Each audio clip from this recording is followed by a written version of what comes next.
estamos aqui. Boa tarde, estamos aqui no quintal Cavapelo, aqui no terraço. Estamos a observar as duas pitaias. Essa flor de dragão já deu duas pitaias aqui. Aqui uma.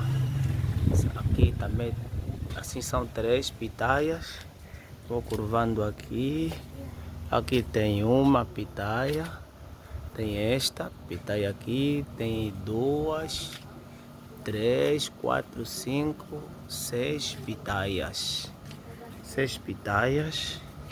Agora aqui deste lado tem aqui duas pitaias estão a vir.